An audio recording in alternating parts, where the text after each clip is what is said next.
কোটের বিশিষ্ট আইনজীবী, মনিরামপুর কৃতি সন্তান, মনিরামপুর গণমানুষের নেতা, জননেতা জনাব অ্যাডভোকেট গাজী এনামুল হক। আলোচনা করছেন জনতা জনাব অ্যাডভোকেট গাজী এনামুল হক।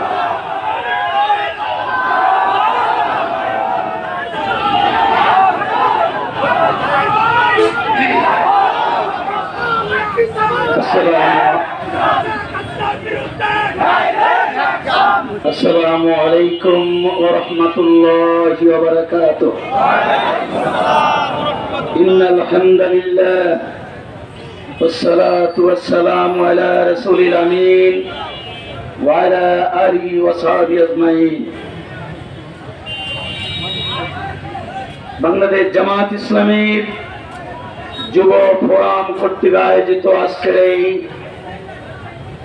সম্প্রীতি মিছিল পরবর্তী এই সমাবেশের সম্মানিত সভাপতি, অতিথিবৃন্দ, প্রিয় তৌহিদি জনতা ও মুসলিম ভাইয়েরা, একটা আধুনিক নব্য ফেরাউন এত নির্যাতন করেনি, যা করেছে অত্যাচার প্রকাশ্য, কিন্তু গোপনে মানুষ খুন করে, অসংখ্য আলেমকে শাপলার চত্বরে খুন করে বলে কিছুই করেনি, আলেমরা গায়ে রং লাগিয়ে ওখানে রং ভিজিয়ে দিয়েছে। পিলখানায় 70-এরও বেশি সেনা কর্মকর্তাকে হত্যা করা হয়েছে ঠান্ডা মাথায়।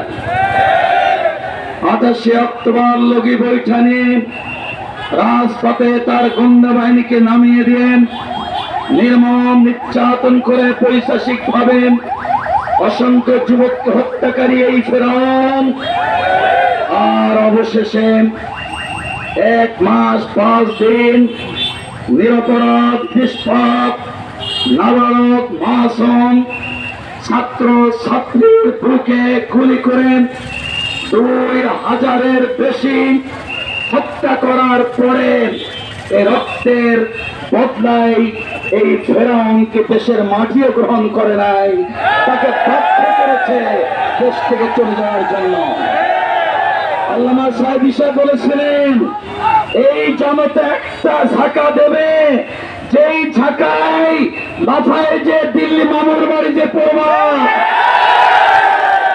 20 বছর পরে সেই কথা সত্যে পরিণত হয়েছে।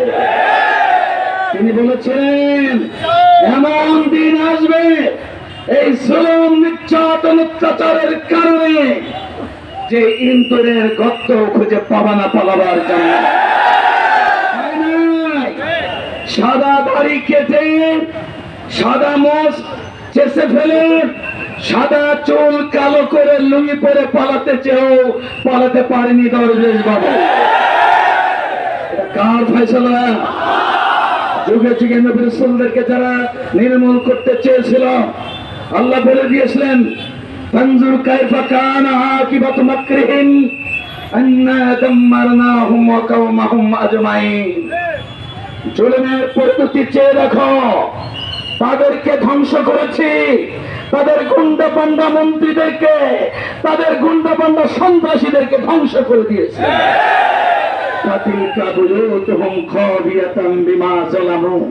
অত্যাচার নির্যাতন আর স্বৈরাচারী ফ্যাসিস্ট আচরণ করার কারণে তাদের প্রত্যেকের বাড়িগুলো দেখো জনমানব শূন্য বাড়ি পড়ে আছে।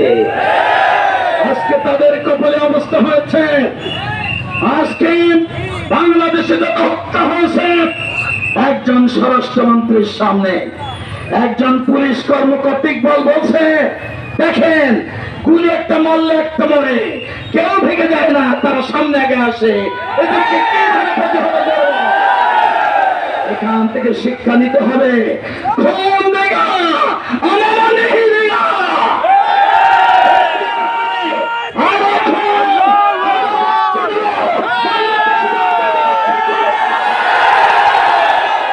আমার দেশের অস্থায়ী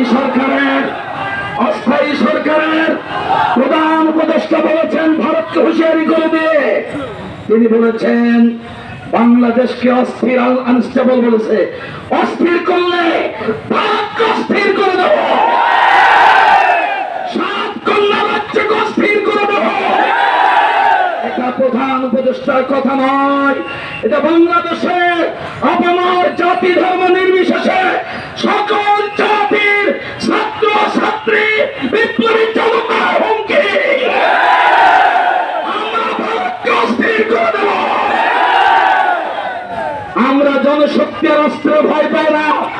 জনশক্তি অস্ত্র দিয়ে গুলি করে, সেই গুলির মোকাবেলায় ছাত্র ছাত্রীরা গুলি করে নাই, শুধু বুক পেতে দিয়ে গুলিবিদ্ধ হয়ে স্বৈরাচারের পতন ঘটিয়েছে। রাসূল করিম সাল্লাল্লাহু আলাইহি ওয়াসাল্লাম বলেছেন 1400 বছর আগে একটা যুগ আসবে, সেই যুগে যারা গাজরহীন ভারতবর্ষের যুদ্ধে লিপ্ত হবে তাদেরকে বদরে সাহাবা ঘোষণা করা হবে।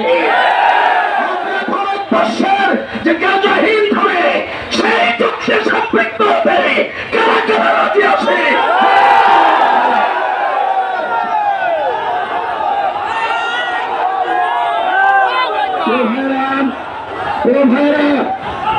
ভাইরা, জীবনের মালিককে, মৃত্যুর মালিককে, নির্মূল করার মালিককে। তুমি আর কোন শক্তি নির্মূলের কথা বলে আমাদের নির্মূল করতে পারবে না।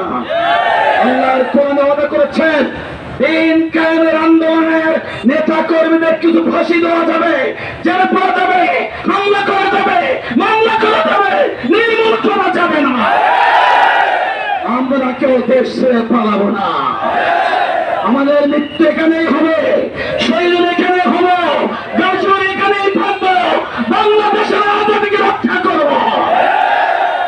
পরিশেষে ঠান্ডা মাথায় একটা কথা বলতে চাই, পৃথিবীর এমন অনেক দেশ আছে যেই দেশে কোন মুসলমান নাই, শুধু অমুসলিম আছে।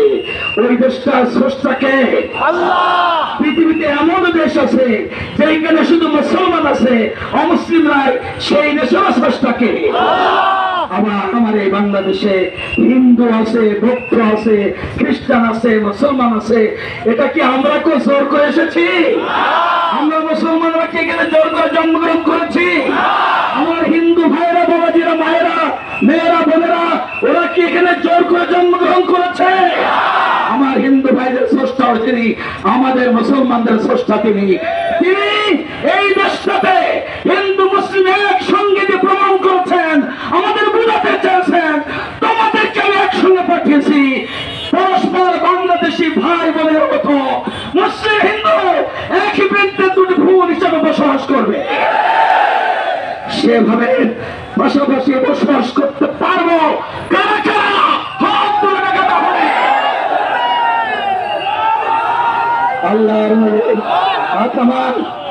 আল্লাহর নবী বলেছেন, কোন মুসলমানের দ্বারা কোন মুসলিম যদি নির্যাতিত হয়, হামলার শিকার হয়, অত্যাচারের শিকার হয়, আমি আল্লাহর নবী কাল কিয়ামতের ময়দানে ওই অমুসলিমের পক্ষে বাদী হয়ে ওই নরধম চালের হামলাকারী, লুটতরাজকারী, চাঁদাবাজ মুসলিম নরধমের বিরুদ্ধে আসামি করে আল্লাহর আদালতে মামলা দায়ের করব।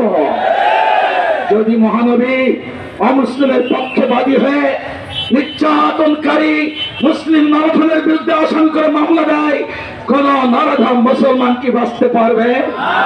আমার নবী বলেছেন, রিবাতুল উম্মাহ ফি সাবিলিল্লাহি খায়রুম মিনাদ দুনিয়া ওয়া আলাইহা। আর একটা হাদিস বলেছে মাফিহা, অরক্ষতের সীমানা যারা একদিন পাহারা দেয় তারা তাম পৃথিবীর সকল সম্পদ বিক্রি করে দিলে যা মূল্য তার থেকে বেশি মূল্যবানের সওয়াবের কাজ করবে। এই হাদিসের কারণে আমরা মন্দির পাহারা দিই, এই হাদিসের কারণে আমরা অরক্ষিত হিন্দু পাহারা দিই, এই হাদিসের কারণে আমরা অমুসলিমদের দোকান পাহারা দিই। এটা আমাদের ইবাদত, এটা আমাদের ইমান, এটা আমাদেরকে আল্লাহ শিখিয়েছে। আল্লাহ কোরআনে বলেছেন, তুমি অন্য ধর্মের দেবদেবীকে গালি দিবে না, তাহলে তারা তোমার আল্লাহকে গালি দিবে। এই মহান সম্প্রীতির আদর্শ শিখেছে হলেই আমরা সহনশীলতার সঙ্গে, সাম্প্রদায়িক সম্প্রীতির সঙ্গে বাংলাদেশ জামাত ইসলাম আমির বলেছেন, 16 বছরে যত অত্যাচার হয়েছে সমস্ত অত্যাচার মাফ করে দিলাম। কেন বলেছেন? তার বছরে অত্যাচারিত নবী তার সাহাবীদেরকে হত্যা করা হয়েছে, খুন করা হয়েছে, নির্যাতনকে হাত পা ভেঙে দেওয়া হয়েছে, ভঙ্গ করে দেওয়া হয়েছে, বাড়ি ঘর খেজুরের বাগান লুট করে দেওয়া হয়েছে। তারপরে দেশে চলে যেতে বাধ্য হয়েছে। 10 বছর পরে 10 সশস্ত্র সাহাবীনে মক্কা জয় করে বলেছিলেন, আজকে সবাইকে মাফ করে দিলাম। এই কারণে আমরা আগামী বাংলাদেশ যে আল্লাহ আমাদের স্রষ্টা, সে আল্লাহর আইন দেয় বৈষম্যহীন সাম্প্রদায়িক সম্প্রীতির এক সোনার বাংলা করতে চাই।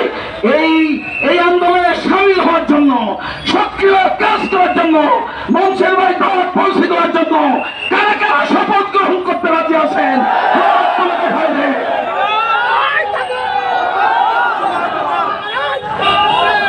আল্লাহ আমাদের সহায় হোক, আল্লাহ আমাদের সহায় হোক, ধৈর্য দান করুক, সময় দান করুক, বেশি বেশি ইস্তেগফার করুক, তৌফিক দান করুক।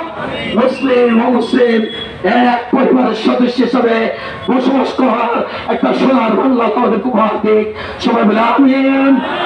আসসালামু আলাইকুম ওয়া রাহমাতুল্লাহি ওয়া বারাকাতুহু।